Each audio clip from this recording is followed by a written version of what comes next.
Is it true that seeing is believing? Let's put our thinking caps on and take a gander at this concept. What do you see in this image?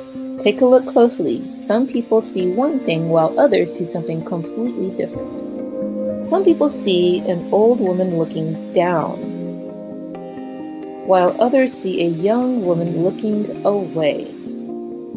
How is it possible for people to look at the same image and see something completely different? A study on this image was conducted, and the researchers found that younger women tended to see the young lady first, while older women tended to see the older woman first. They concluded that perhaps there is an own age bias that affects your first interpretation of what you see at a subconscious level.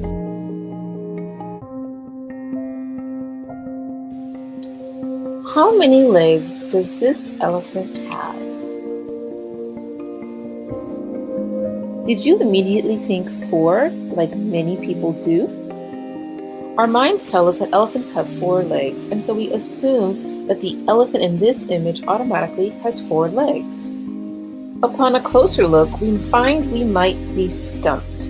When analyzing information, we need to be aware of those unconscious assumptions about what we already know when approaching a new situation.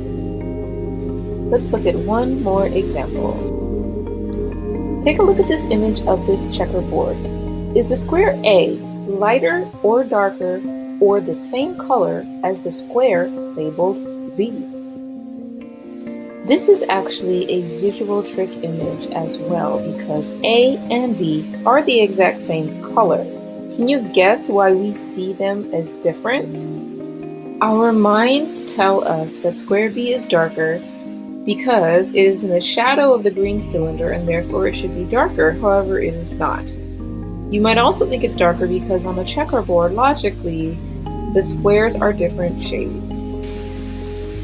In class, many times students are not convinced that A and B are the same color, so you have to put your hand in between the A and B and you will see that they are the same color.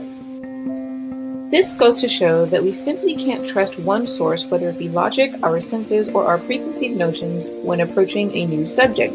We should strive to approach unbiasedly and use our critical thinking skills.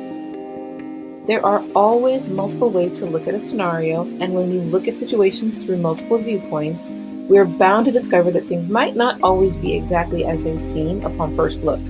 This requires critical thinking, as discussed in our unit.